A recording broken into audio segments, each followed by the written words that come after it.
Hi, everybody. I'm Jerry McHugh Jr. here for this month's Improving Our San Juan IQ presentation. I want to thank all of you for taking time to attend today. We know your time is valuable and we appreciate the opportunity to spend this time with you. And we hope that you glean a new understanding and knowledge of this incredible hydrocarbon province, the San Juan Basin. Little housekeeping items: submit questions in the chat box or raise your hand into the presentation. We'll hopefully get to your questions. Today we have a fascinating panel of experts on the Mancos oil window in the southern part of the San Juan Basin. Our panelists bring geological and engineering expertise from directly working on these projects and development of the San Juan Mancos. I think you'll find this to be an eye-opener as to what's been going on in the San Juan since 2009. As an aside, I was in Roswell last week for the Independent Petroleum Gulf event, and some of the guys I talked to noted that I was there at the event, and they said, yeah, we remember when the San Juan was really going gangbusters and there was nothing going on down here. So things do have a way of moving around, and San Juan Basin is an incredible amount of gas and oil in the basin. I'm Jerry McHugh Jr., again, moderator and panelist, and I'm the president and owner of San Juan Resources. We're a 30-year-old company. We operate 40 wells, interests in 200 non-ops, exclusively in the San Juan Basin. We also own 35,000 acres of HBP and leasehold in the Mancos oil and gas areas of San Juan. And today, one of our panelists, Rich Bosher, geologist, will focus on our Lindrith area in the Mancos window. Another one of our panelists, first one going off will be Jack Rosenthal, VP Geoscience with DJR Energy. Jack has more than 10 years of experience in upstream oil and gas operations. He successfully developed the geological foundation for major acquisitions in the DJ Basin as a leading member of the DJR team. Plus, he directed and participated in acquisition programs throughout the Rockies and Mid-Continent. These in-depth evaluation projects have both delineated numerous development targets and driven recent acquisitions into the San Juan Basin. Jack received a BA in geology from Franklin Marshall. And Jack and I both talked about our small college experiences. I got my BA in economics from Colorado College, so we share some of the same sort of liberal arts, critical thinking kind of teaching. So, J. Paul McWilliams is CEO of Lagos Resources II. Lagos Resources is an ArcLight portfolio company. It is an oil and gas acquisitions and development company focused on acquiring and developing assets in the San Juan Basin. The company was formed in 2016 with an initial capital commitment of $150 million and currently owns approximately 232,000 net acres, with current production of approximately 100 million feet of gas equivalent per day. Lagos's predecessor, Lagos Resources, was backed by ArcLight with capital commitment of $100 million and successfully sold the majority of its assets in Q3 2014.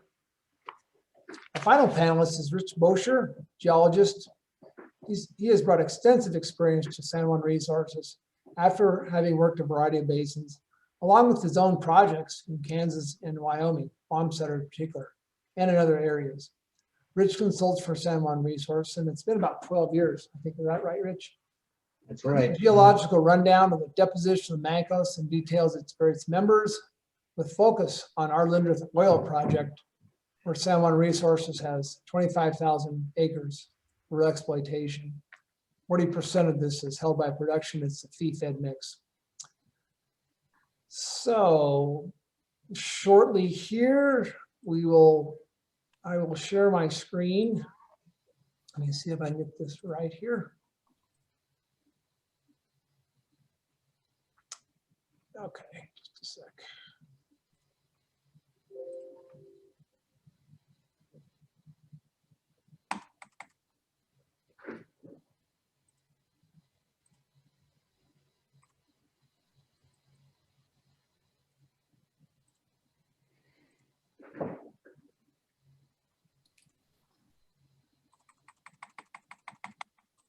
Okay, I've got to get the right slide up. Okay, here we are. Okay.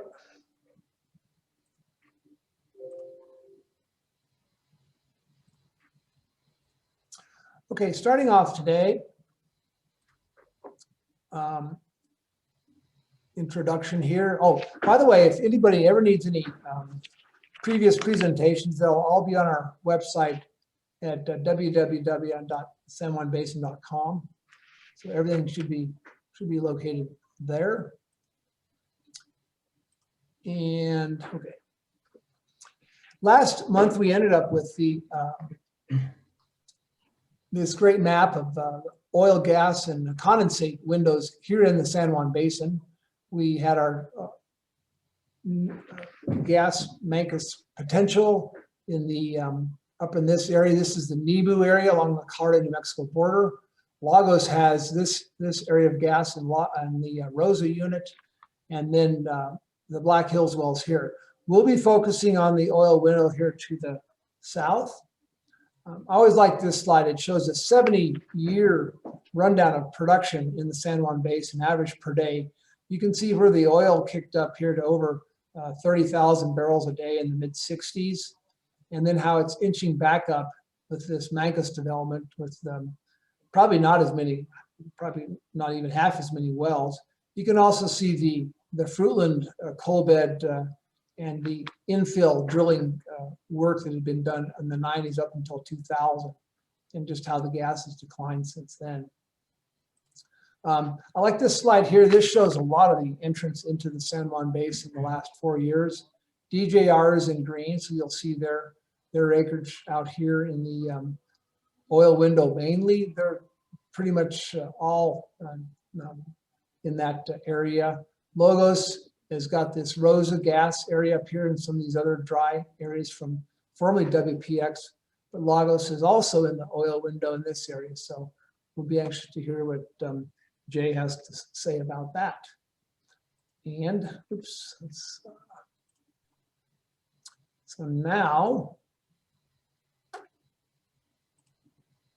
Jack, looking forward to hearing what you say about DJR's recent entry into the San Juan Basin. It's been nearly 2 years since your successful acquisition of McCann at the end of 2018. So take it from here, Jack. Hey, thanks a lot, Jerry. I appreciate you putting these webinars together. It's been great to hear everybody's expertise in the gas window, and thanks for focusing this month on oil in the San Juan Basin. So my name is Jack Rosenthal. I'm at DJR Energy, along with a couple household names in the San Juan Resources and Lagos. I feel like a bit of a newcomer, so I'll work through this presentation. Could you flip to the next slide, please, Jerry? I'll first talk to you just briefly about DJR. Won't make this an advertisement, though. And then we'll work through a little bit of San Juan Basin background, talk about the targets that DJR focuses on within the basin, and some of the technical work that we've done from the geologic perspective, from a petrophysical modeling and an engineering perspective, and also just discuss some of the results of DJR's development so far, and things like well spacing, what we've learned over the last year or two. Thanks, Jerry. Next slide. So just a quick summary. This is the DJR's team's third company. We had historically operated in the DJ Basin in Colorado and southern Wyoming. We've typically focused on liquid-rich plays, and that's what we're looking at in the San Juan Basin again. We find the rocks in the San Juan to be very similar to what we had developed historically in the DJ Basin and looked at in many other Rockies basins. So right now we are focused on the oil rim of the basin. I'll show you a map in just 1 second. We've got about 560 operated wells and 350,000 net acres in the San Juan. We're currently expanding midstream and gathering systems to collect both gas and liquids around our lease position. And we've done quite a bit of technical work from petrophysics, lots of in-depth petrophysics to understand a real quantitative view of, what we're going to produce here in the San Juan. And we also focus on, engineering expertise and excellence. As we've become more of an active operator, thought a lot about production management, completions techniques, so we can touch on that as well. Next slide. This is a little block diagram of the San Juan Basin. And it kind of cuts through all the stratigraphy, all the Cretaceous stratigraphy, which has generated the vast majority of the produced volumes in the San Juan to date. We can see from shallow going deeper, the Fruitland Coal, extremely prolific gas zones, Lewis Shale, the Mesa Verde gas zones, and the Cliff House, Menifee, and Point Lookout sands. And those are really prominent gas zones, both as a function of depth as you move and maturity as you move north in the San Juan Basin, but also as a function of their source rocks. They're generally deriving their hydrocarbons from coals, which are very gas-prone sources.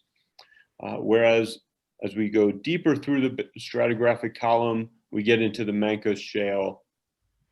Here we see sands which DJR has somewhat informally named or called the Mancos Silt, the Gallup B, and the Gallup C sands. Those zones are more oil prone, particularly in the southern portion of the basin where maturity is not quite as high. They also produce gas further north, and we've heard a heck of a lot about the potential for gas production and existing production out of both vertical and horizontal wells out of that Mancos section. But further to the south, we actually see a more oil-prone source rock and reservoirs that do produce huge volumes of oil, which is great. Next slide, please. All right, so we've seen this little inset map a lot that indicates dry gas, wet gas, and oil windows within the San Juan Basin. Today, I'm going to focus really on the oil window. That's where DJR has aggregated its lease position. And on the larger map, we can see the entirety of DJR's leasehold in the San Juan Basin. Again, focused on a liquid-rich portion of the basin.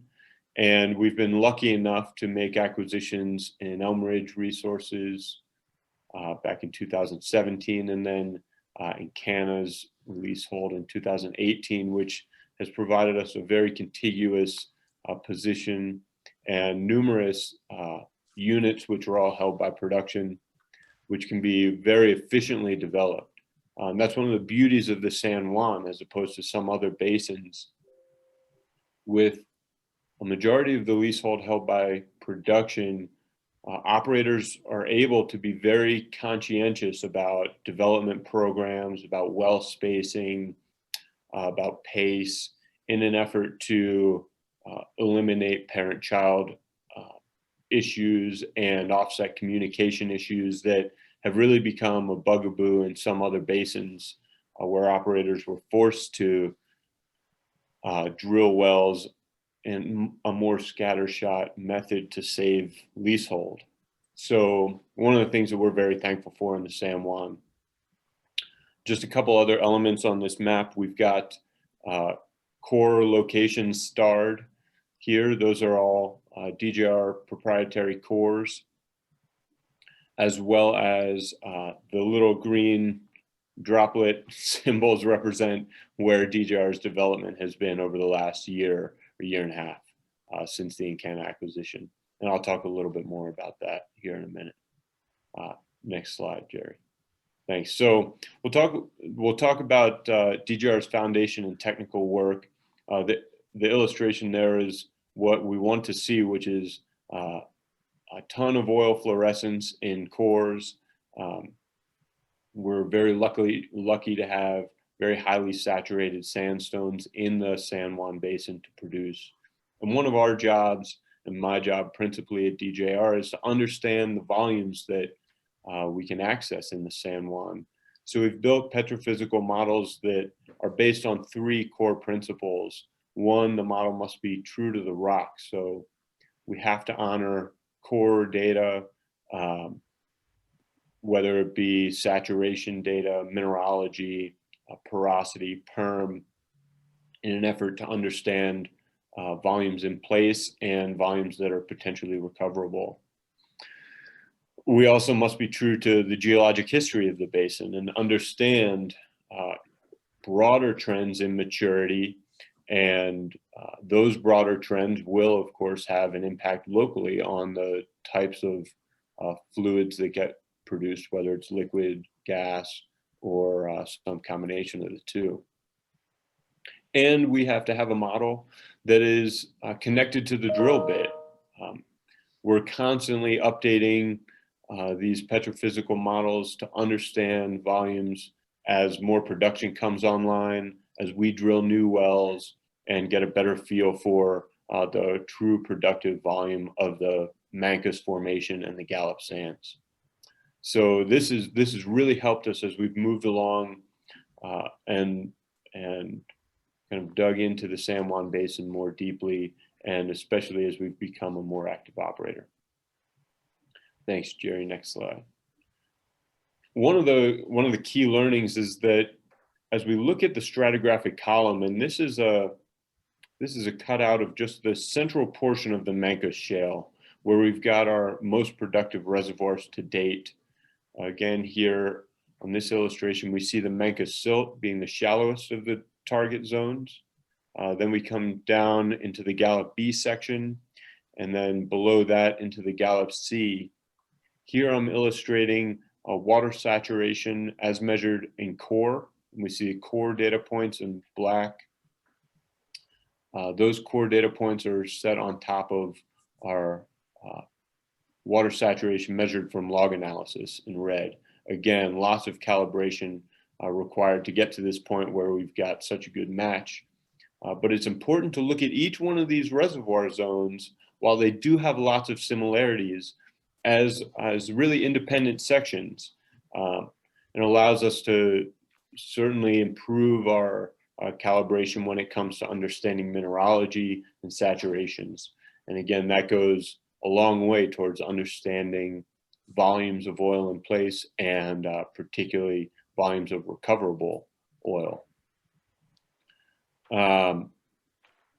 One other point about this slide, I've got 3 blue boxes here, kind of on the right edge of this log. Those represent DJR's landing and drilling targets in each one of our primary reservoir zones. We typically drill our wells and try to stay within one of the more porous sand sections within each target reservoir. And that allows us to initiate the best fractures, in our opinion, and deliver the most volume to each well. Next slide, please.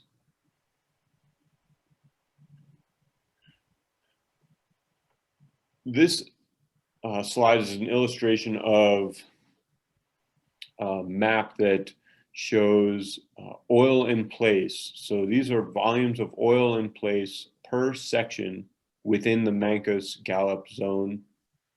And again, we've got an inset map to the top right that illustrates we're really focusing now on the southern third of the San Juan Basin.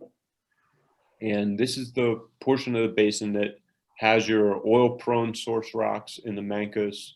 It's got maturity that is prone to generating oil out of those sources. And we can look at the distribution of oil throughout the southern portion of the basin. So this map illustrates that there are huge volumes of oil in place, in some cases well over 40 million barrels of oil per section within this Mancos and Gallup sandstone target window. But you don't even need that much to have very highly productive wells. Even in the 10 to 15 million barrels of oil in place windows, you can drill very economic wells. And there are a number of different parameters that help us understand why the oil is really limited to this portion of the basin, a few of which are listed here on the map. As we move to the north, we start to increase maturity.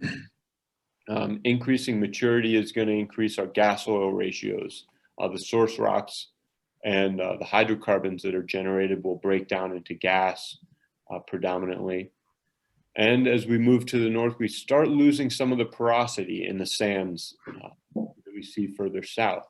So that's really driving the decrease in oil volumes that DJR has mapped moving north into the deeper parts of the San Juan.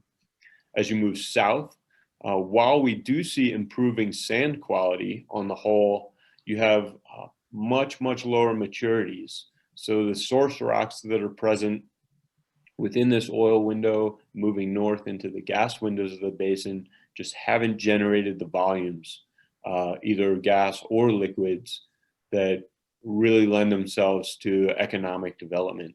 So as we move further south, again, improved sand quality, but lower maturity. So we just don't have that liquid that was ever generated. Maybe move on. Yeah, next slide, thanks. And DJR really focuses on the San Juan. I mean, we want to find the best solution for the San Juan Basin. And this relates to engineering, how we complete our wells, how we drill our wells, how we produce our wells, and in the field, how we move those volumes through midstream systems. It's very important to understand the influence of drilling orientation in the San Juan. The subsurface pressures are such that drilling in a northwest to southeast, or conversely southeast to northwest orientation, allows operators to develop the best fractures, the most continuous and highly deliverable fractures back to our wellbore. So that's been a very important learning. Down to the bottom right here, you can see a graph that illustrates some of the older wells that were drilled in the San Juan Basin and oriented north-south or straight east-west, very similar to how wells were drilled in the DJ Basin, for example, the Scoop and Stack and the Anadarko and the Powder and the Bakken. But in the San Juan Basin, which is different, we have that northeast to southwest orientation delivering much higher oil volumes to our wells.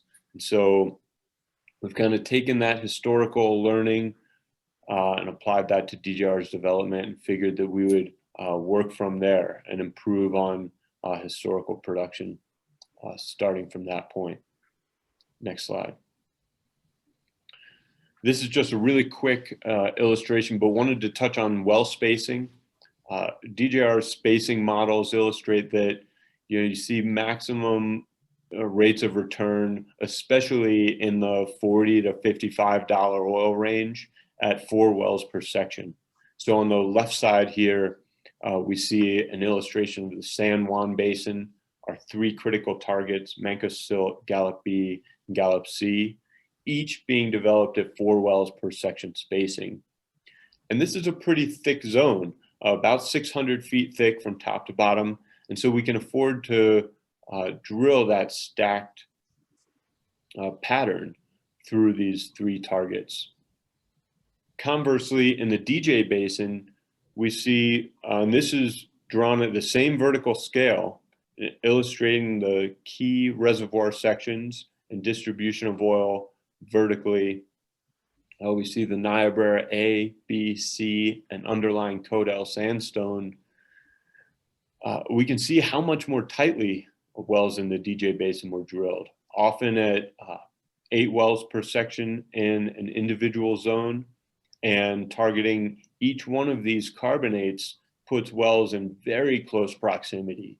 Those are the kinds of areas where you see lots of offset depletion, suboptimal rates of return as a result. So we're I wanted to give people a perspective of the vertical thickness of our section, our capacity to drill these spacing patterns without seeing the sort of depletion, sort of interference that other operators have been challenged by in the DJ, for example. Next slide. I'll talk really quickly about DJR's production and results over the last 2 years. Since we acquired Encana in 2018, we've embarked on an active development program. DJR drilled 29 wells between July of 2019 and March of 2020.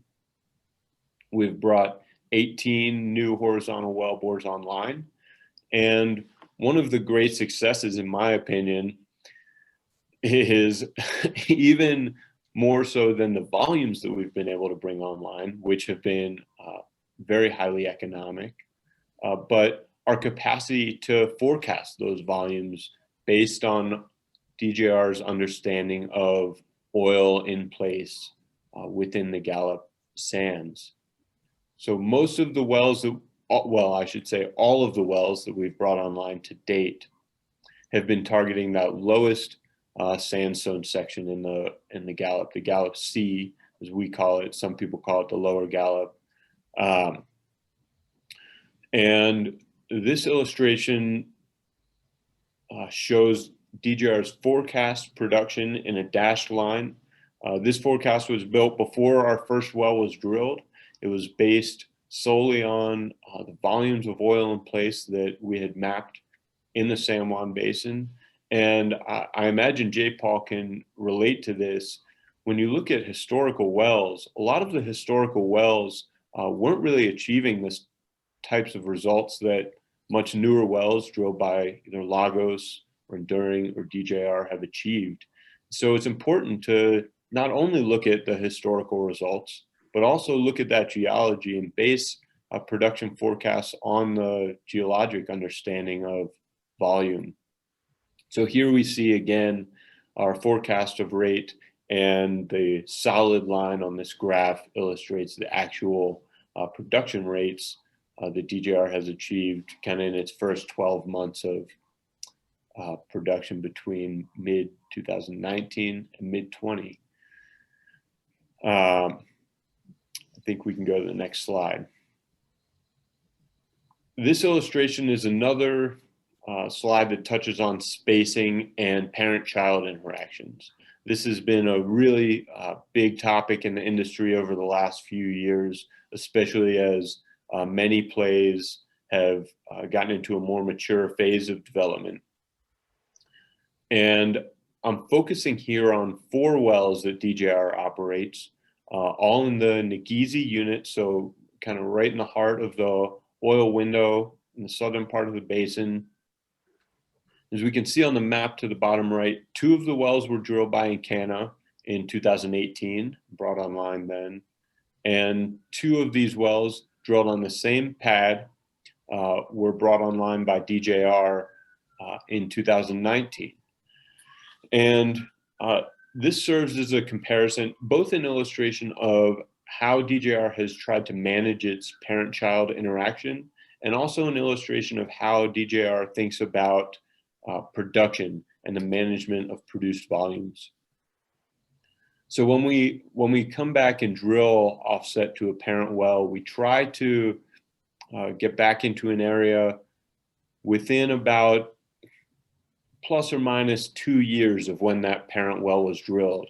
Once we get out past that, we have seen examples of offset depletion that extend out to nearby wells. But if you can drill within that kind of 2-year sweet spot, we've been able to shut in the parent wells, actually in some cases pump a little bit of water down into those parent wells. And it takes some gall to pump water into an existing well that might be still producing 300 barrels a day of oil in an effort to drill your new laterals. But that shut-in time and a little bit of frac protection with water has really allowed our parent wells to continue producing and not be killed by the new wells that DJR has brought online. So that touches on some of the frac protection that we've done with parent wells. From the standpoint of production management, we've taken a very close look at how pressures should be managed in the southern part of the basin, or could be managed, I should say, both in an effort to lower the gas oil ratio, which delivers more liquids to our well bores, but also to maintain a kind of flat production profile in the early life, which theoretically would improve oil and liquid recoveries over the life of our well. And so at the bottom left, we can see an illustration of the production profile from Encana's 2 wells. Those wells came on at slightly higher rates, illustrated both graphically to the bottom left and in a table on the top right. So Encana's wells came on about 1,000 barrels a day, whereas DJR's only at 750 or so. But with that slightly lower initial rate, we've been able to manage production and deliver more oil after 6 months, and now after 10 months online, we've produced about 15 to 20% more oil than these offsets delivered within that first 10-month period. So starting with slightly lower initial rates and managing pressure very carefully in the early life has allowed us to improve the rates of return, after 6 months and a year of production.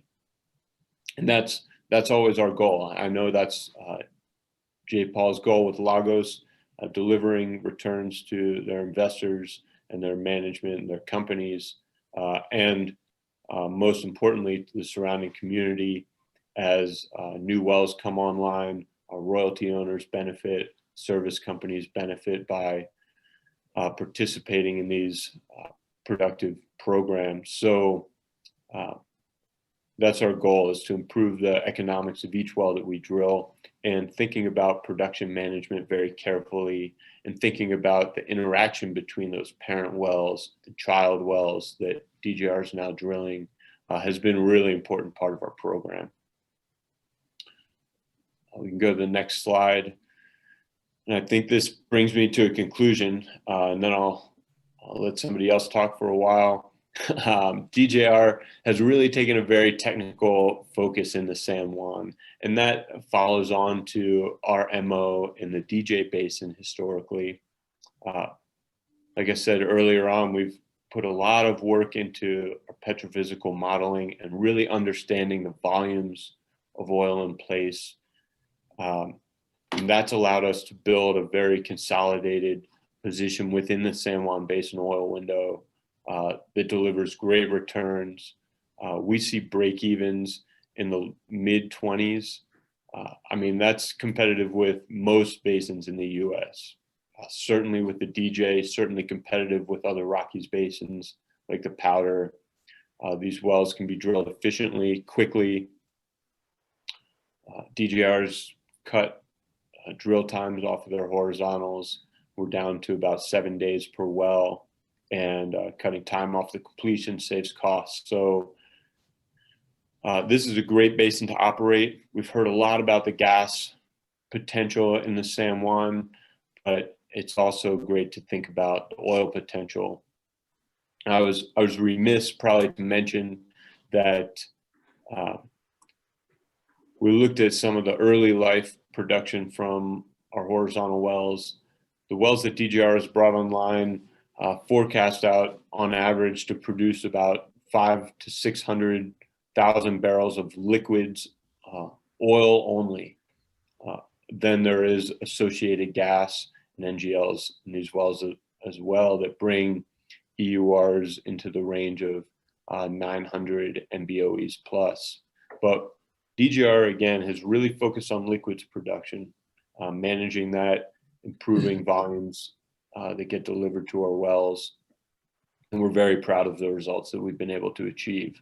It certainly has little to do with me and most to do with our operations team. So shout out to all the other folks in the office in Denver and our critical operations staff in Aztec, which has helped us move through this past year very smoothly and positioned us for success in the future. So thanks again, Jerry. And that's all I've got today. You bet, Jack. Someone had a question on the previous DJR slide. I think it's this one here. Okay. Why there seems to be a production acceleration of 4 to 5 months in the type curve and actual production curve. What causes this? And this is from someone at Liberty, Ely L. So I think it's this one here, I think. When we look at this graph, this is not necessarily representative of a single well, but this is representative of all of the wells DJR has brought on to date. And so in July of 2019, we brought on 2 wells. Then in August, we brought on 2 more. So we can see slow kind of upticks in forecast volume. Then in the fall of 2019, we brought on a number of wells, at least 8 wells, I believe. And so we see a real kind of increase in the forecast volumes that DJR was bringing online. Really a function of the number of wells that were being completed at any point in time, rather than necessarily a single well forecast. Okay, so it's an average. Okay. Well, thanks, Jack. We'll try to get some more questions here in the chat box. Okay, Jay Paul, what's up with Lagos? We appreciate your time devoted here to our panel and give us insight on Lagos's activity in the San Juan. And I might add, Jay Paul has the most amazing photographs, which I've seen in his office and are on his website and in this presentation. So I'm impressed. I'm green with envy, Jay Paul. Great photographs. Thanks, Jerry. Thanks. No, thank you guys. Thank you, Jerry, for having me, and appreciate everybody's time today. Today, I'll be really focusing in on the core Gallup horizontal oil window. And when I say core, it's really kind of what Jack mentioned as far as kind of the southern 1/3 of the basin. That's really where our efforts have been focused over the years. And so going to be hitting on that particular area. Next slide, please. Oh, this is just the, this information's sensitive, and don't sue us if we say anything that leads you down the wrong path. Real quick snapshot on the agenda, talk briefly about Lagos and just a little bit about our background here in the San Juan Basin. I'll briefly jump into a geological overview. I think Jack did a phenomenal job there, and I'm ill-equipped to provide a good geologic overview, so I won't spend too much time there. But really focus the meat of the presentation on the play history, as well as kind of Lagos's lessons learned. And so I'll talk about it some, but we've been active in the play since its inception in 2011. And so even prior to any horizontal wells that were drilled. And so really just going to kind of speak to a lot of the work that we've done down there. And even more importantly, the work that others have done down there as we've tried to study successes and failures and the like. Next slide, please. Next one. Yeah, so real quick on Lagos, don't want to be too commercially here, but yeah, we are a San Juan Basin pure play exploration and production company. We're exclusively focused on the San Juan Basin and have been since 2012, 2011. We are funded by ArcLight Capital Partners out of Boston, and Lagos Resources 1 was focused exclusively on the oil window of the San Juan Basin. We did sell the majority of our assets, Lagos 1's assets in 2014, worked really hard to rebuild the company. Getting into 2016, we started Lagos Resources 2 through a series of different acquisitions over the years. We have approximately 232,000 net acres across the oil window, gas window, and condensate window, with the majority of our assets being in the gas window now. And then we operate over 1,400 wells and produce about 100 million a day, 81% of which is natural gas. We've done about $400 million in deals over the years here in San Juan, 30 different transactions.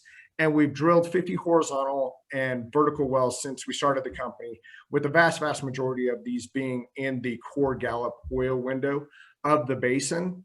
We do really pride ourselves on, excuse me, on being very disciplined with our capital allocation, as well as being extremely focused on execution. And something I'm very proud of, out of the 50 wells we've drilled, we've had 0 operational failures. And we have a great team here in Farmington that really focuses on making sure that we execute operationally. And then Lagos, along with DJR and the other operators in the basin, we continue to be very focused on environmental, social, and governance leadership here in San Juan. And I'll talk about that at the end of the presentation. Okay. Real quickly on our management team, I won't go into too much detail here, but we do have a great management team that I'm very proud of, that we've been able to put together. In aggregate, we have close to 100 years of experience in the San Juan Basin. A little bit about my background: chemical engineering from New Mexico Tech and an MBA from Duke University. I broke out with Burlington Resources. I actually started working there at 17 years old, right out of high school here in the San Juan Basin. Worked here throughout college, and then broke out with Burlington as soon as I graduated. Went on to work for Resolute in Aneth, in the Paradox Basin, and then was working mergers and acquisitions in Houston for Lynn Energy prior to starting Lagos. And what really drove me to come back to Farmington, to come back to the San Juan Basin, is I was working all these different deals all across the country. It's kind of 2009 through 2011, and really seeing the technological revolution that was taking place in all of these other plays. At the same time, having ears to the ground in San Juan, family, friends here, knowing that those advancements hadn't really reached the San Juan. And so felt like there was an opportunity to take some of the different best practices that were being done and try to bring those to the basin. Oil was, $90+ a barrel. Really studied the oil window in the basin. It had been pretty neglected for several decades. And so felt like there was a nice little niche to enter there. And that's what led to us getting started here in San Juan. Quick brief overview on the rest of our team: Kelly Maxwell, who hired me at Burlington, 40+ years of experience here in San Juan, a great, phenomenal expert on San Juan. Chris Jeffis, our VP of Land and Legal, also extensive San Juan Basin experience, and he keeps us out of trouble from a legal perspective. And then Marcia Broen-Johan, she is our VP of Reservoir Engineering and Regulatory.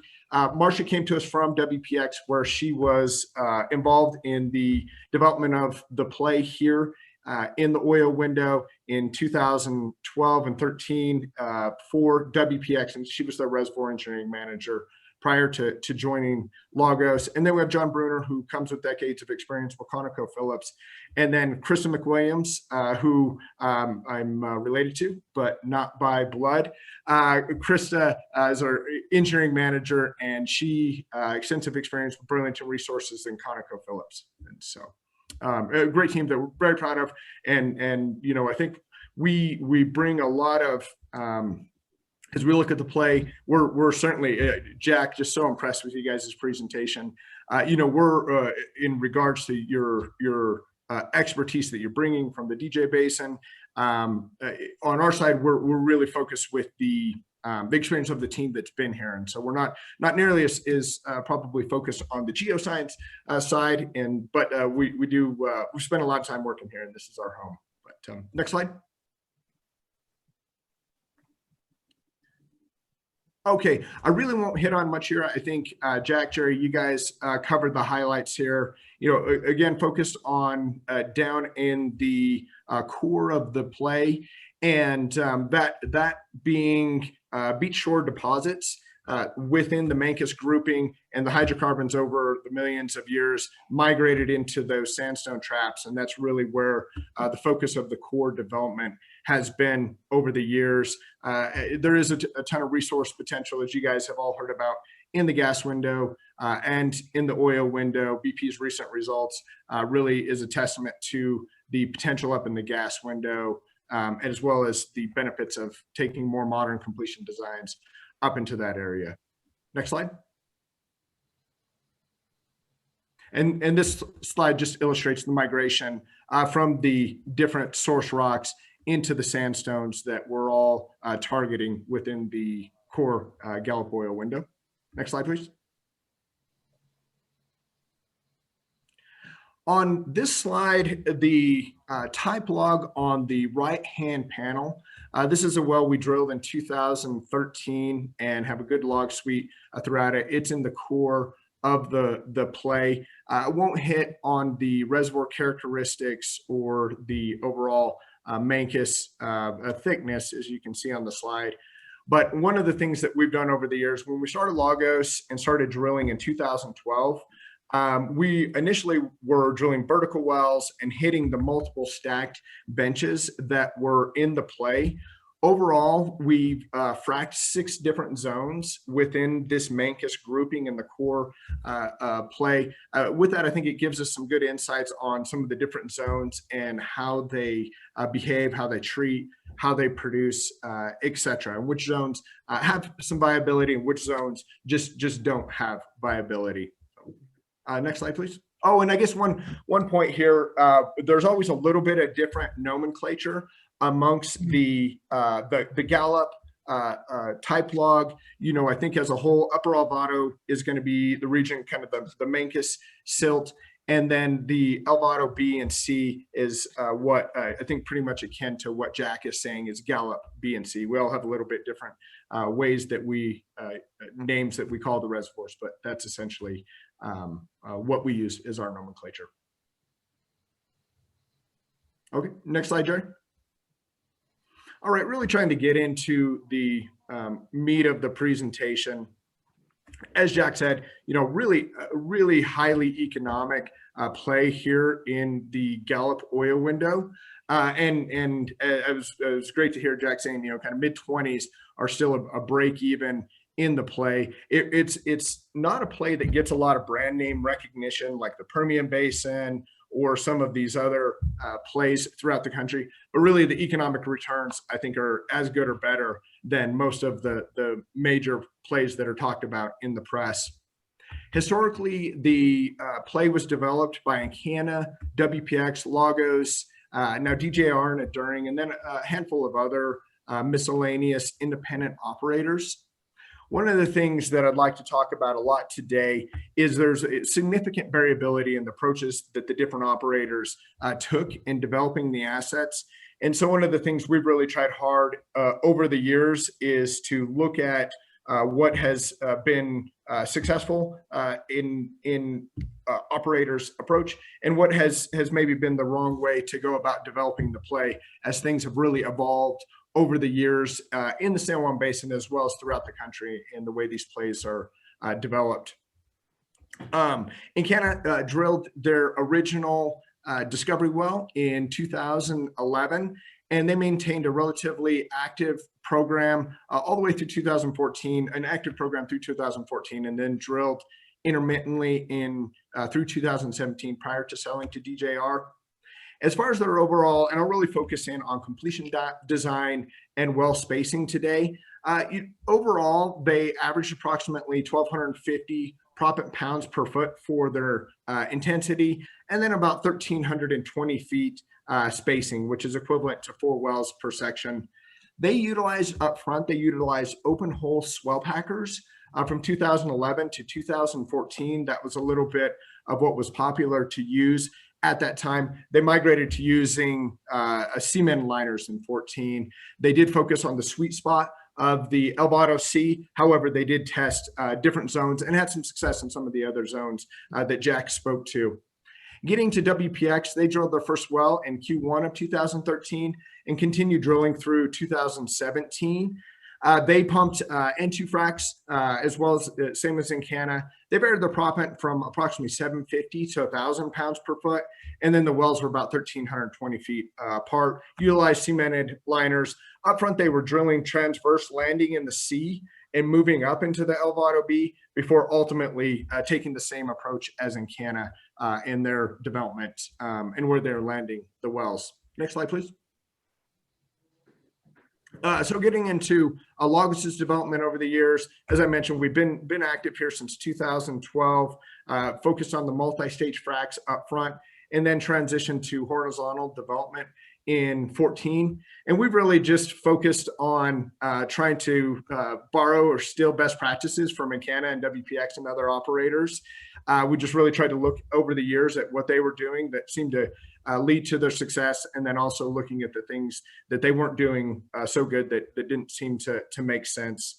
One thing that we've been probably different than most folks, we've spent a lot of time, especially 2018, 2019, kind of experimenting with proppant intensity and spacing. And so we've ranged from 1,250 proppant pounds per foot to 2,000 pounds per foot.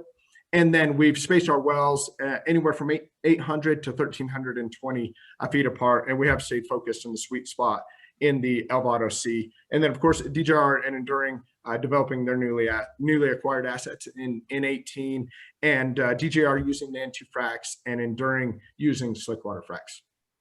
Next slide.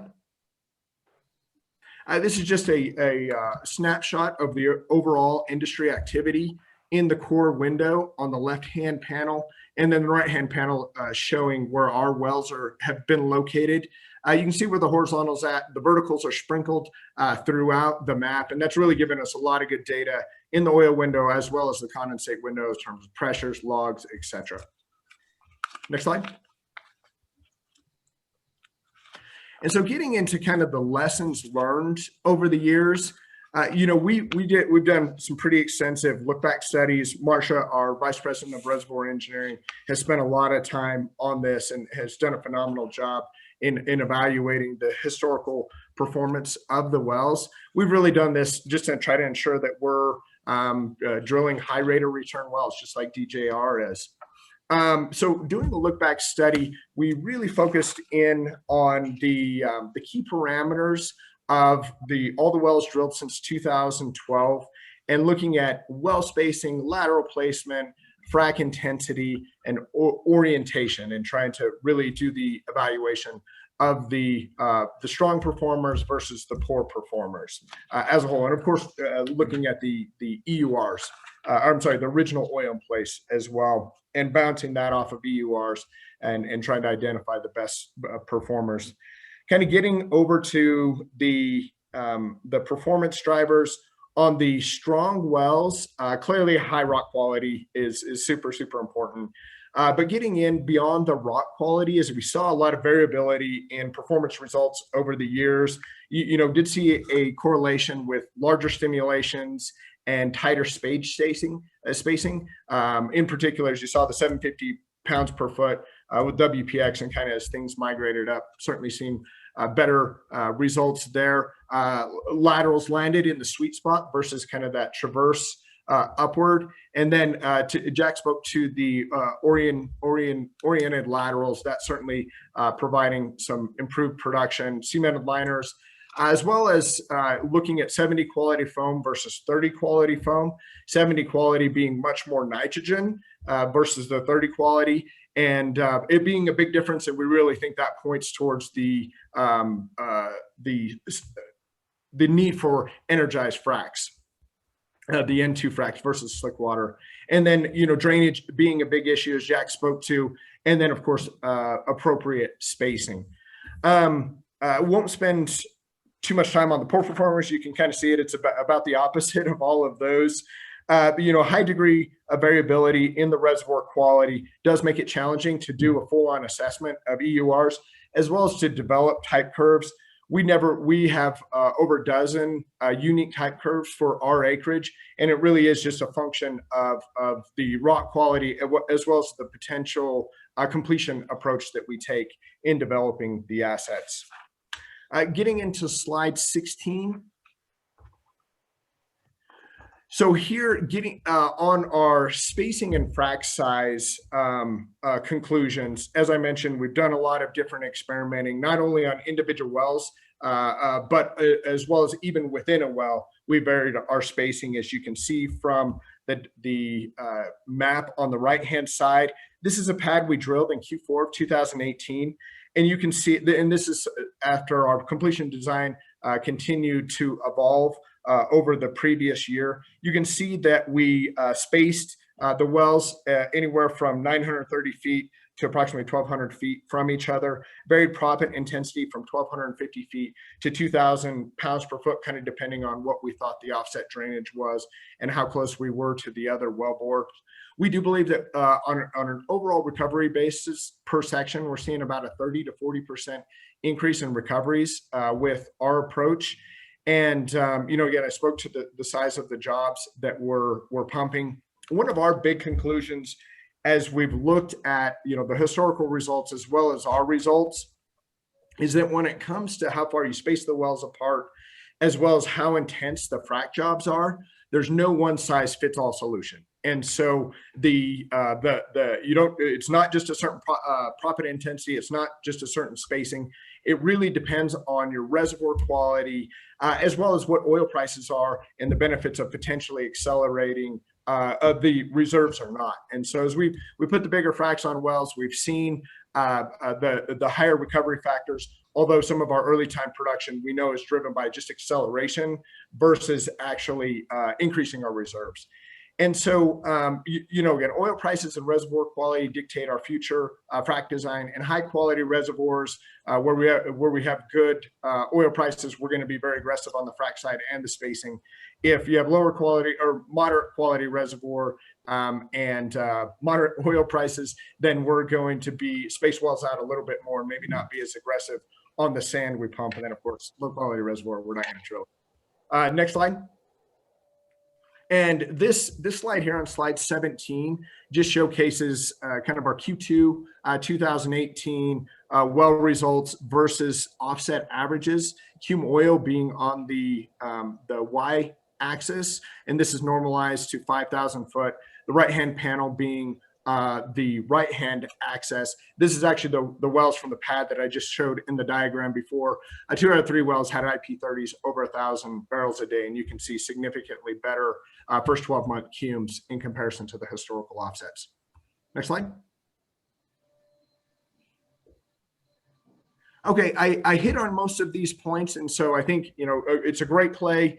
And we do think that it will continue to improve, especially as great operators like DJR going in there and putting their expertise to work, and we'll continue to work on improving our performances.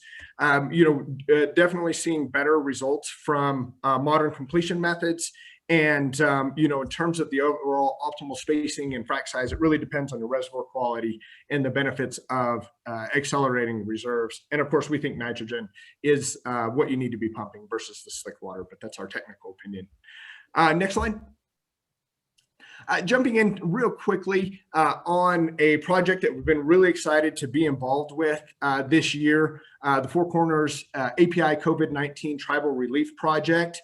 As we really saw COVID really exploding in our tribal communities here in the region, we felt like the oil and gas industry, it was a great opportunity for us to step up and serve our community. Ourselves and DJR really helped lead the charge here on the project. We raised over $60,000 and have been putting those dollars to work to secure face masks and hand sanitizer and water, et cetera, to get to the regions that to the tribal regions that need these supplies. Really focus in on the Chaco area.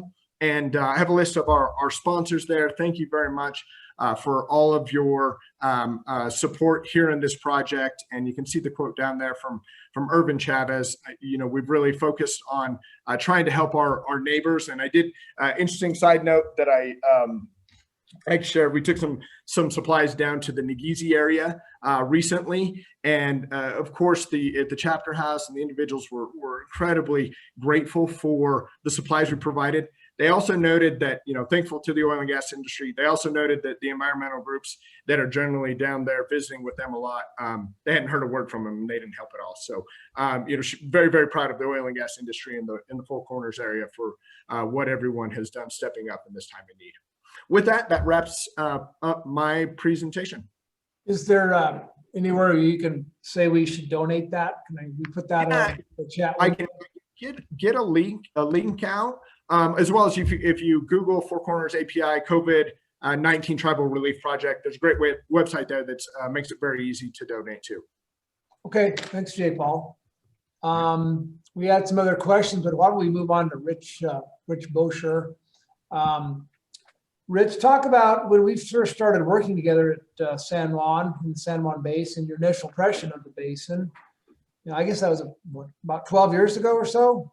Yeah, right. Also looking forward to hearing your take on the San Juan and an area a little bit east of where these guys just shared. So I'll put the screen on here and we'll get ahead with that. Excuse me here. Okay. And Jerry, let me know if my cursor is working as well. It's not working. I'm controlling everything right here. You got everything. Okay, no problem. It's fine. Go down one or several. Yeah. I'll move you around a little bit. Here. Let me know if I need to speak up. That's one of my recent pictures there. It's from like 1960 or so.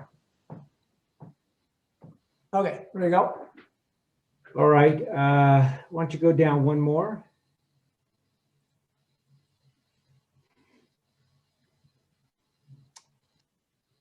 There you go. Yeah, well, thanks, Jerry. I appreciate the opportunity to talk a little bit about the Mancos oil. Jack and Jay Paul, great presentations. It was really good to hear kind of firsthand your takes and where you guys are at. So that was wonderful. Definitely appreciate that. And I'm going to grab some slides at the end of this too. So this is a map of the San Juan Basin, and I've just posted kind of Mancos and older well symbols on this. So I took out the Fruitland coal bed and picture cliffs, etc.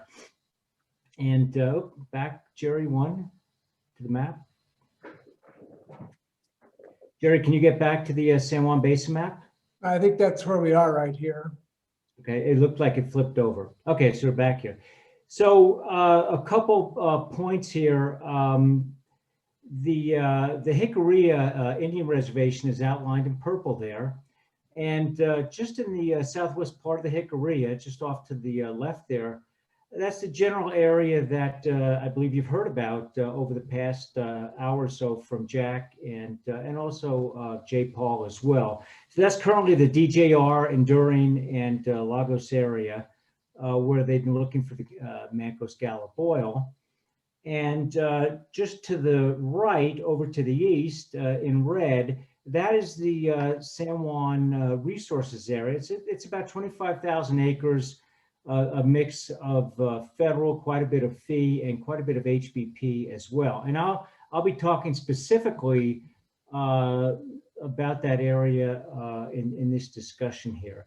Just over to the left before we run, just a quick kind of a type log. We're looking at basically the Elvado sandstones, the Vado sandstones within the lower upper Mancos.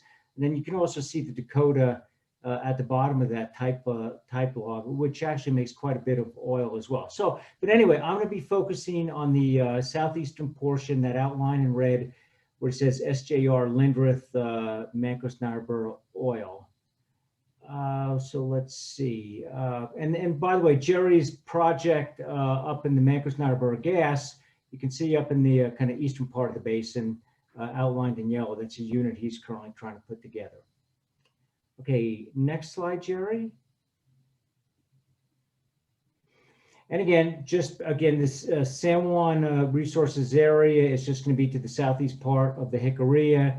And again, another stratigraphic section that you've seen previously. And we are going to be basically looking above a basal Niobrara unconformity, which is that green arrow is pointing to. And we're looking at sands and fine-grained siltstones above that unconformity that has been drilled extensively by verticals starting back in the 60s and going up to the early 2000s, where Jerry's dad with Nassau Resources is drilled as well.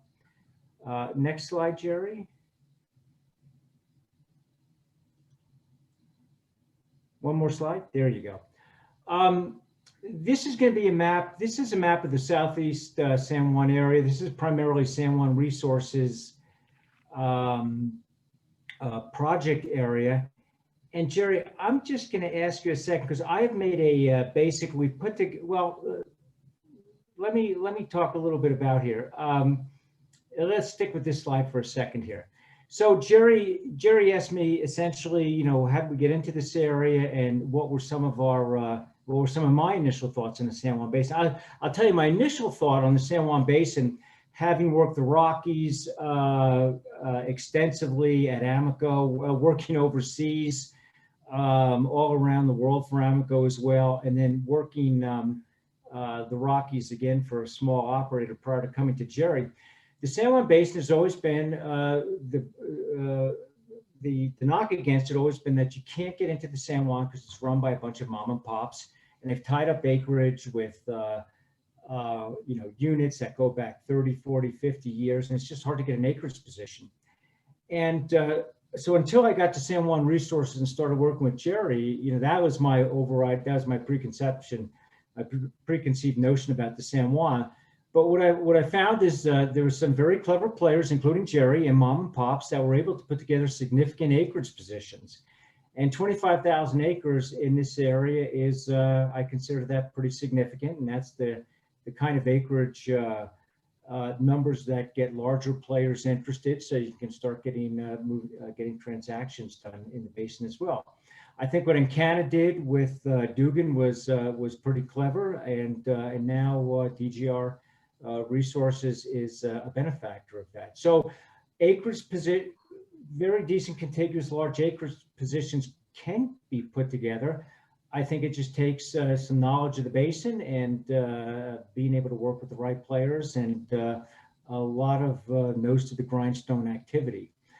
So that's my preconceived notion prior to getting in here. And I think if you look at this map here, let's take a look at these light green boxes, and we'll start at the top right where it says W&E. That's West and East Puerto Chiquito. Those are Mancos verticals.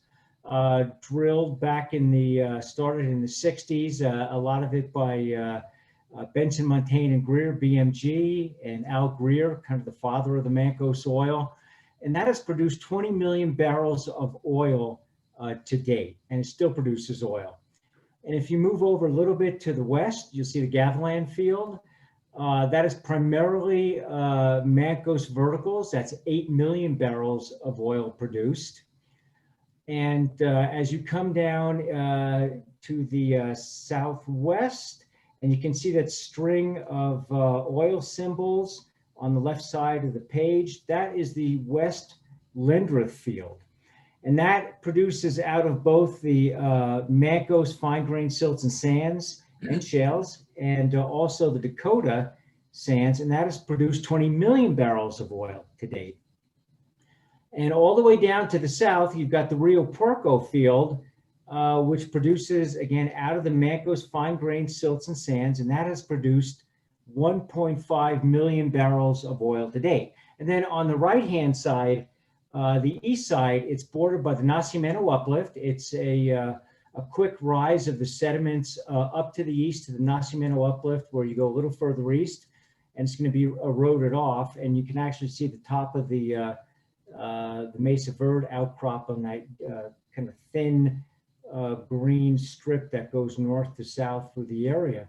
So essentially, we in this 24 north, 1 and 2 west, 23 north, 1 west, we purposely tried to stay out of the Hickory Indian Reservation just for the challenges that they bring in negotiating deals and getting good economic terms.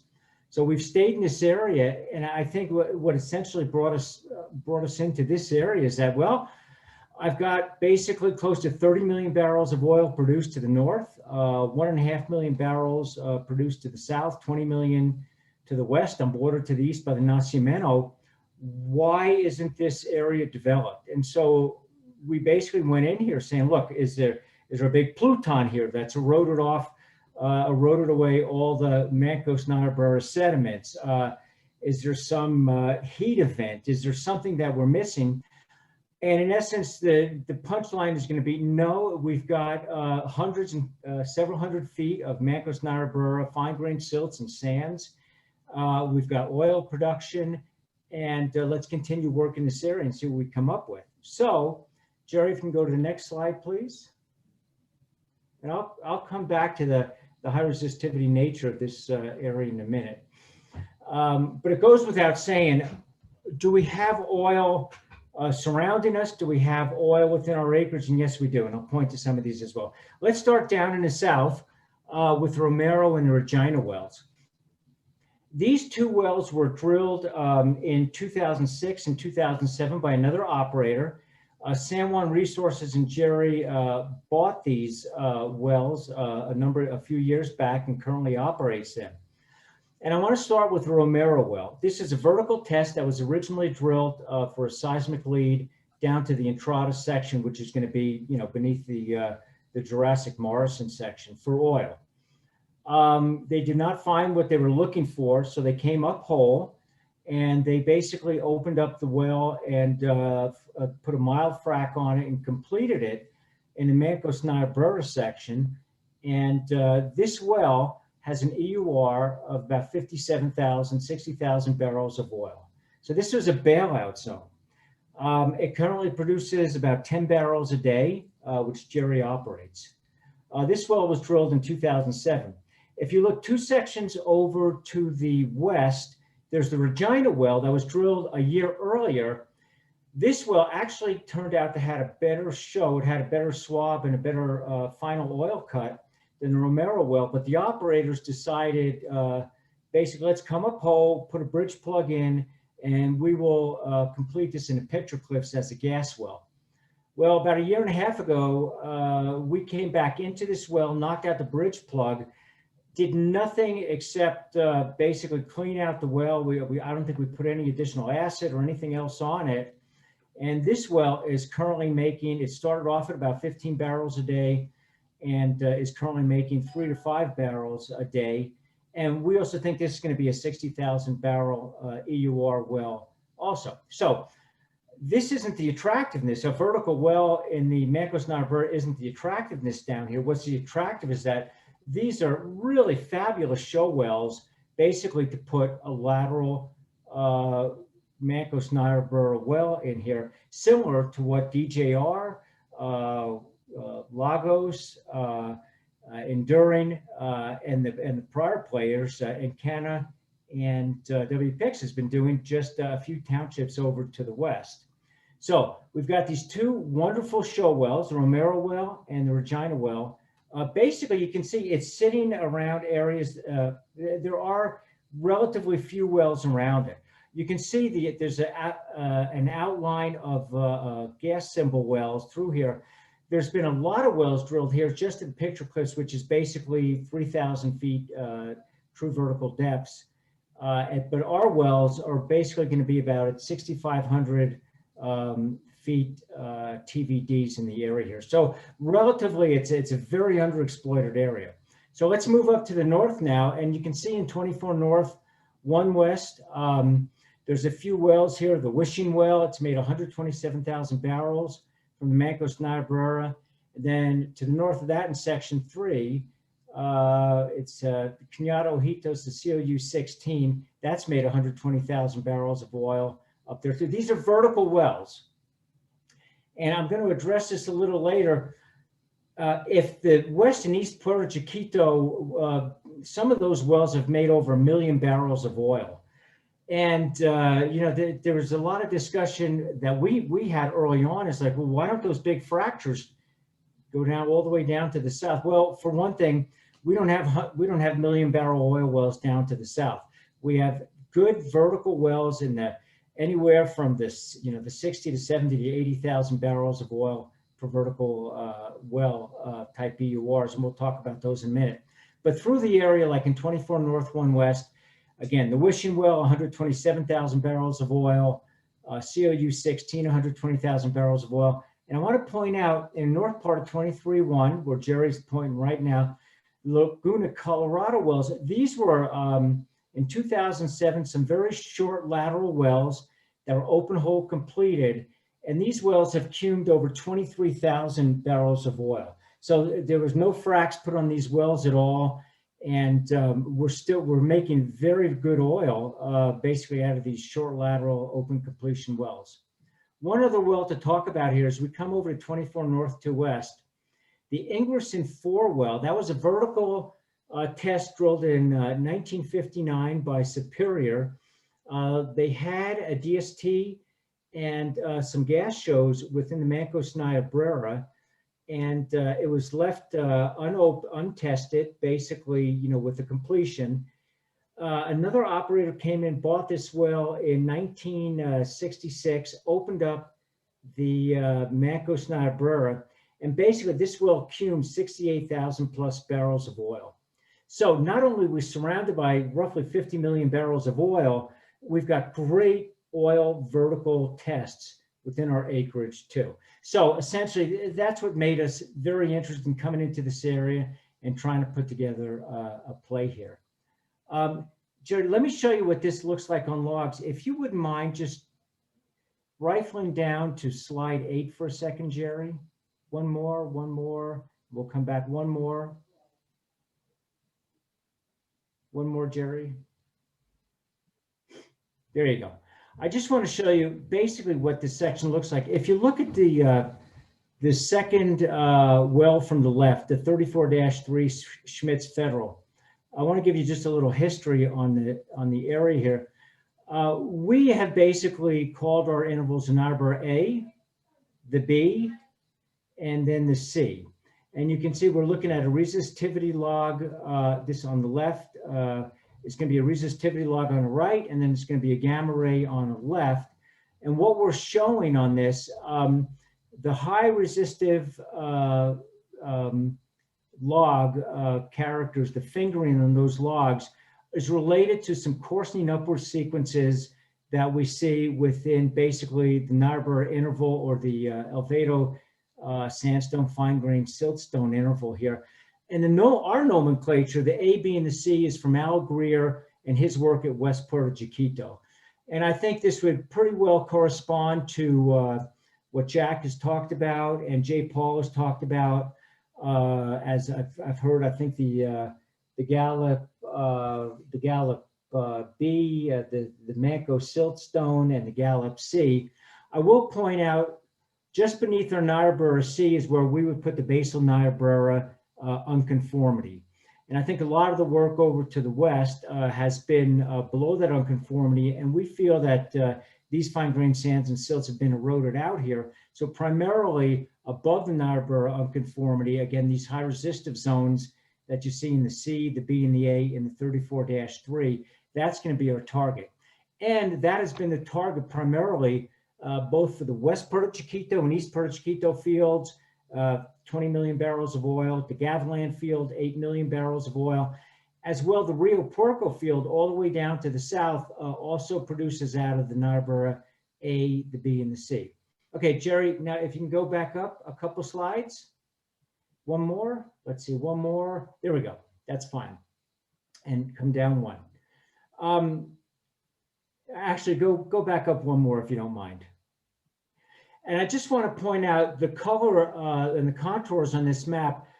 Anything over 30 ohms, I created an isopac map, and you can see that within 24 North, 1 and 2 West, and 23 North, 1 West, you know, we've got close to over 100 feet of high resistive fine-grained silts and sands that I just showed you what it looks like on the log section below. So I just wanted to point out, you know, one of our first geologic mapping schemes was mapping the high resistive A, B, and C in the area. And this is a conglomeration of the A, B, and the C with 100 feet of high resistive fine-grained sands and silts within our area. And even down in the Romero well, where we're basically down to 40 feet of high resistive sands and silts, we're getting some excellent oil shows down there. All the way down to Rio Puerco, where it goes down to maybe 10 feet of high resistive sands and silts, 1.5 million barrels of oil were made. Okay, Jerry, next slide, please. So what I want to do is I want to bring over the, at least what we see as a geology over in the enduring DGR Lagos areas over into our area to the east on the other side of the Jicarilla Indian Reservation. And I do want to point out, it appears EOG is putting together a play now down in 21 North, 5, 4, and 3, what I'm anticipating to be the same intervals that all 3 players talking today have talked about. Okay, next slide, Jerry. So, and again, my work is going to be quite a bit less than obviously what the great work that Jack's done and Jay Paul has done, because I'm kind of focusing over the east, but I do need a few analogs. And in 23 North, 7 West, there's a few horizontal early wells that Encana drilled in section 26. One of those wells was previously called the Encana Liebrook H26 23072H well. It is now, my understanding, is called the North Alameda Unit 242H well. Jack agrees with you there, Rich. You're nodding. Okay, it's good to know. Gave you the thumbs up. It looks like to date that that well has cumed about 136,000 barrels of oil and has made 1.6 BCF of gas. And that has a EUR of roughly plus 450,000 BOEs of oil and gas made out of that well. Are those numbers right, Jack? Is he in the ballpark, or is this an older slide? Or not? I mean, That's about right. Specifically, what's that? That's about right. All right. Okay, thanks. So I've basically taken 3 vertical wells around that horizontal well, and I'm going to show you a cross section on the next slide. Jerry, next slide. And here's where I see it. And again, Jack, feel free to dive in anytime you like to correct, edit, or agree, or otherwise, no problem. So the 4 wells, I've got the Federal 4, we'll go left to right, the Federal 4, the Federal Rogers Block C1, and then the Federal B12. And then that North Alameda 242H, I have projected that in probably between 5,400 and 5,500 feet.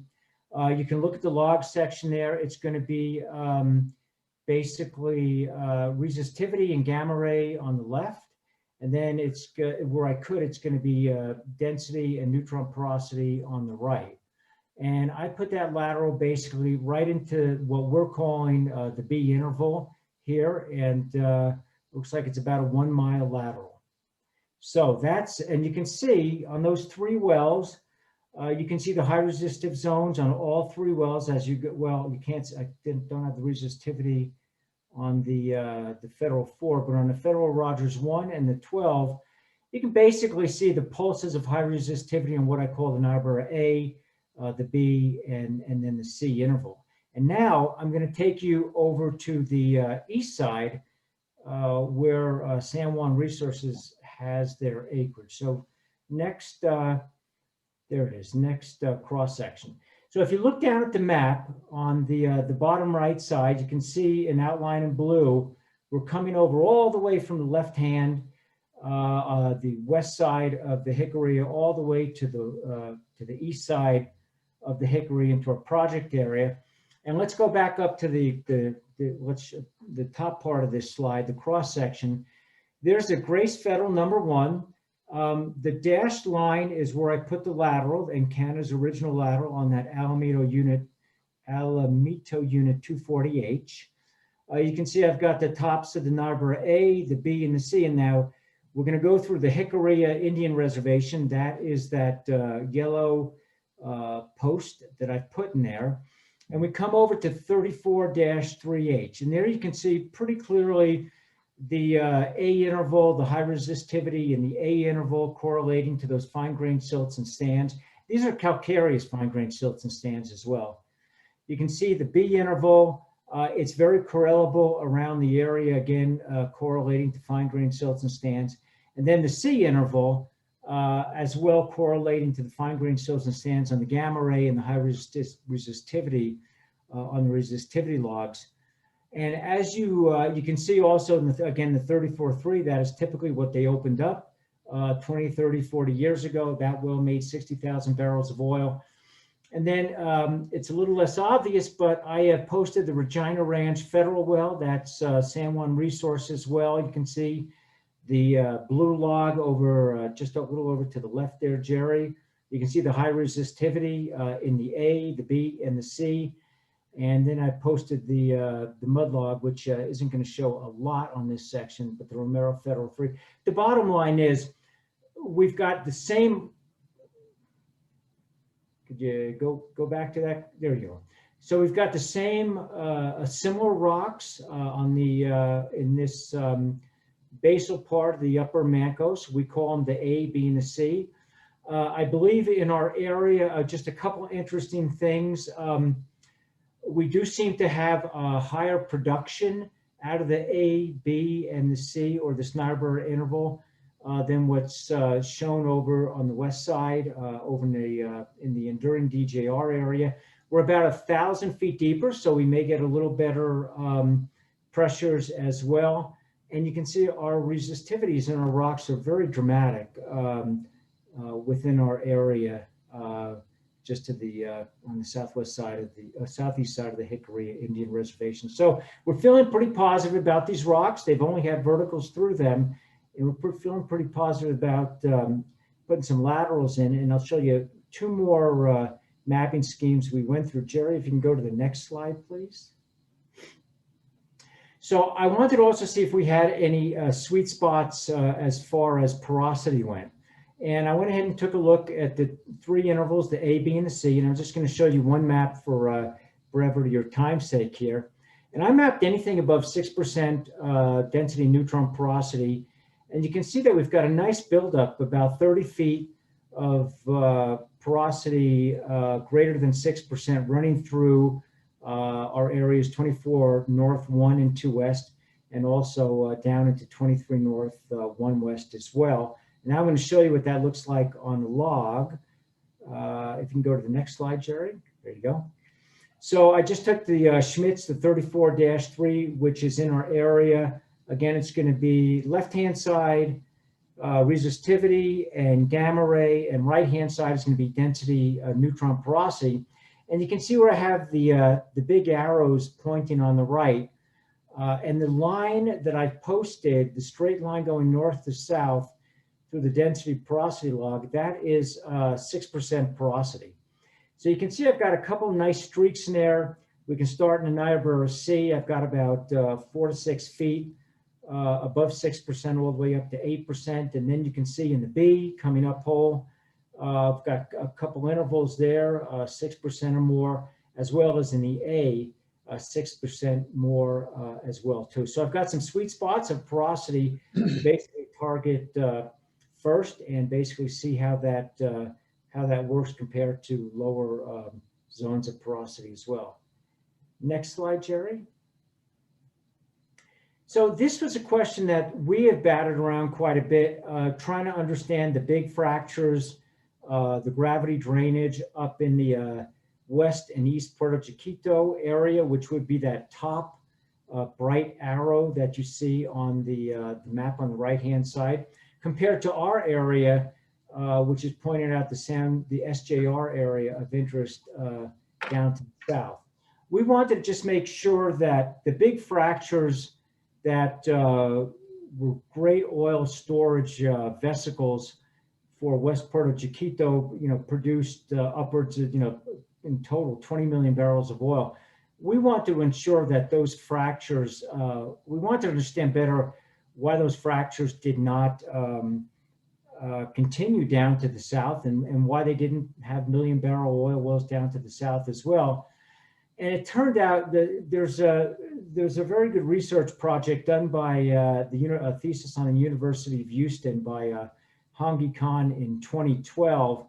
And that is his diagram of kind of a topographic diagram that you see on the right-hand side here.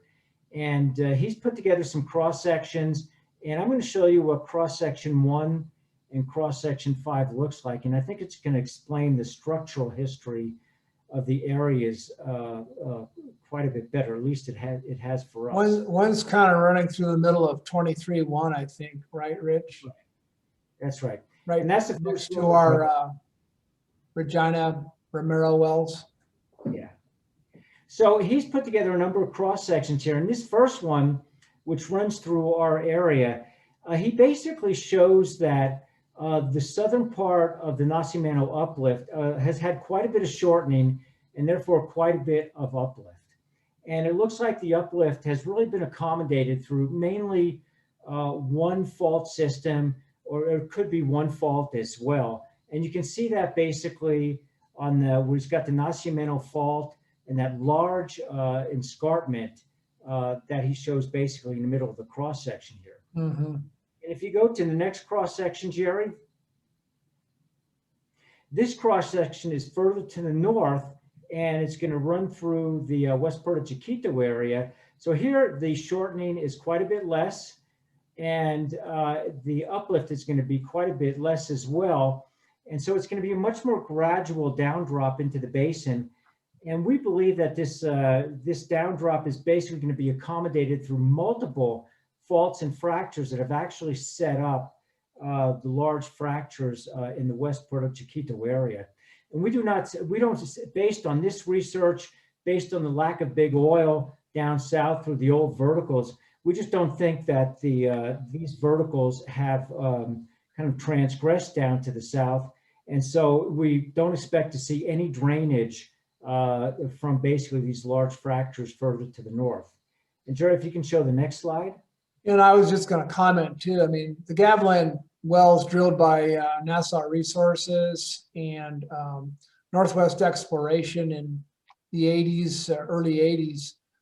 I mean, really, everyone thought that they were going to continue on to the south. And so they drilled these real hot areas here. And as it came south, you know, the wells weren't the 250,000 barrel cumes that they were experiencing before, but they were 26,000. Yeah, which I think are adequate show wells, but they're not fractured up like the Gavilan nor the Puerto Chiquito was, or Bear Canyon for that matter. And so here's a diagram from the literature basically showing what we believe happening is that the gray ovals are basically the east and west Puerto Chiquito fields, and then there's the Gavilan field. And our area is to the south, or on the, it's on the top part of the section here. So the SJR Mancos area of interest. And I think this diagram shows it pretty well. The Nacimiento uplift, as it moves down to the north of the bottom part here, it turns into the Galena anticline. And you can see that it fits the modeling from the University of Houston research quite handily. There's a lot of uplift on the Nacimiento uplift on the top part of the section, and there's quite a lesser degree of uplift on the south part. And we just don't believe that those large fractures trend down within our area to the SJR Mancos area of interest. So we feel structurally it's going to be a very quiet area. I think structurally it's going to be very similar to the area that DJR, Enduring, and Lagos has found over to the west. And I think it's going to take lateral boreholes to basically expose the borehole to the rock. And it's going to take good modern day fracs to basically create the fractures to drain all that oil that remains in place and that we've seen produced from verticals to the north, the west, and the south, over 50 million barrels of oil. And Jerry, last slide. This is our area. Basically, I put in a similar situation that we've heard about previously. This is about a year ago. I met at as well. We got pretty optimistic oil and gas price there too. So, yeah. Essentially, the numbers are just a number of laterals I could have put in the section. We want to run some numbers on this. I'm just using 1 mile laterals here. So, for example, 24 north, 1 west, you see the number 4. That's 4 laterals per section.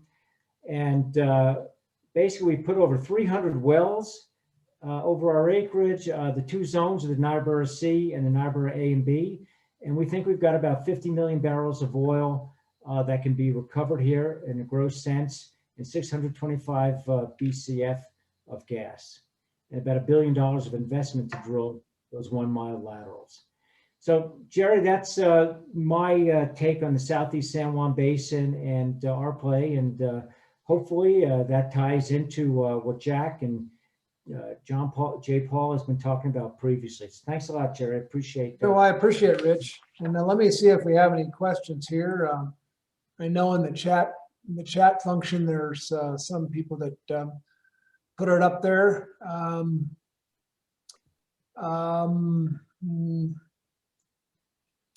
Nothing there. Appreciate everyone's thoughts. Let me see if there's a different thing here. What oil marketing, one question asked, what oil marketing opportunities and challenges are operators finding? And is this evolving? We know that the Marathon closed the Siniza refinery near Gallup.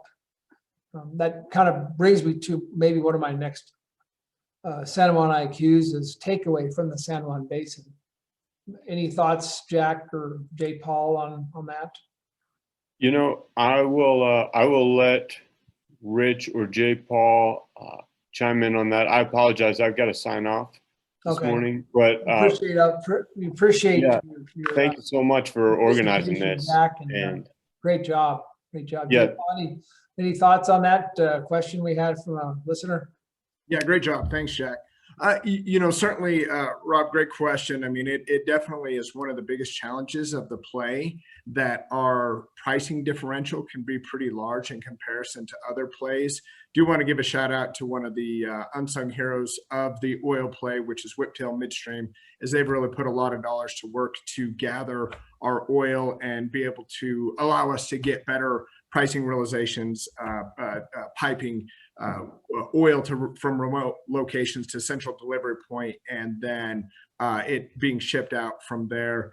In terms of actual opportunities, you know, I think we are challenged because Western Refining owns all the pipe out of the San Juan Basin to transport oil.